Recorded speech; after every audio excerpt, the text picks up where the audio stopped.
Elle est belle, élégante, une princesse au visage d'ange, simple et délicate, caressée par l'innocence, 15 ans.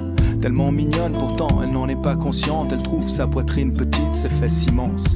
Elle se fait des tripes, elle pense qu'il faut qu'elle change. Elle voudrait se sentir unique, mais elle se sent juste différente. Elle se déteste, elle noie dans les complexes. Ses copines ne parlent que de sexe et elle stresse parce qu'elle est encore vierge en secret. Chaque soir, elle rêve du prince charmant, même si elle sait que ce genre d'histoire n'arrive que rarement. Et avec le temps, en elle s'installe le doute. Alors elle prie que Dieu l'écoute. Mais les jours passent, le chagrin grandit. Et tous les garçons qu'elle aime plaisent aussi à sa meilleure amie. Amie d'enfance, amie de cœur, amie pour toujours. Ouais, le genre d'ami qui te trahit pour une histoire d'amour. Love. On en parle comme d'une maladie qu'on a souvent lorsqu'on est petit, mais dont on guérit quand on vieillit.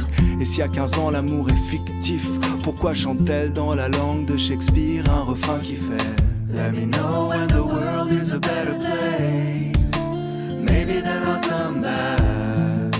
Now I'm going to outer space, looking for another place to crash. Let me know when the world is a better place. But now you have to let me go. I'll meet you there on the patio, where Juliet met Romeo. Il est peace, enfin c'est ce que ses amis disent. Le genre de gosse qui n'aimait que des ondes positives. 16 piges, si romantique. Pas le type classique qui ne pense qu'avec sa tête. Enfin comme tous les mecs qui pensent tout le temps au sexe. Mais ça n'empêche que son rêve est de trouver Juliette. Mais plus il cherche et plus l'espoir faiblit. Et il en oublie le sens de la vie.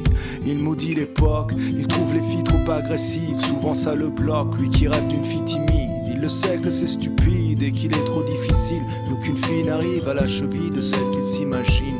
Roméo, Roméo, devant l'ordi et ses jeux vidéo, jusqu'au bout de la nuit à faire le tri de tous ses idéaux. Et dehors, une voix distante lui chante Let me know when the world is a better place. Maybe then I'll come back.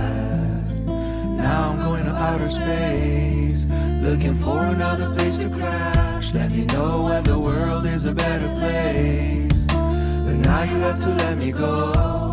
I'll meet you there on the patio, where Juliet kissed Romeo. Elle était seule ce soir-là, il la voit de loin. Elle a le cœur qui bat à 1000 à l'heure, mais fait semblant de rien. Lui pour une fois n'y pense pas trop et son instinct le guide. Et tout lui vient de manière instinctive. Il s'approche d'elle, salut, ça va? Elle lui sourit, oui. Et voilà, c'est aussi simple que ça. À quoi bon chercher des prétextes quand il suffit d'un mot, d'un geste, et le destin fait le reste. Ils passent la nuit à se raconter leur vie, à s'enlacer, faire l'amour, s'embrasser à l'infini. Finally, les deux se sentent vivre, elles écrivent un nouveau chapitre du livre. Juliette et Roméo, Roméo et Juliette, sans fin tragique, une histoire si parfaite. Le genre d'histoire qui aujourd'hui n'existe pas, car ici-bas, souvent, ça finit comme ça. Roméo maintenant est pris, donc les filles sont folles de lui. Juliette veut être indépendante, donc pas d'enfant, pas de famille. Du coup, lui devient moins romantique, elle moins innocente. Et peu à peu, ils prennent leur distance, ils font un break, histoire de voir d'autres gens. Parce qu'au moindre doute on se laisse, aujourd'hui c'est fréquent. C'est typique de l'époque, on se quitte sans combattre. Et de l'amour il reste que des reliques d'une vieille pièce de théâtre. Roméo et Juliette, Juliette et Roméo. L'amour une maladie et je prie pour un fléau. D'ici là je m'en vais loin d'ici. Peut-être que sur une autre planète ils ont compris le sens de la vie.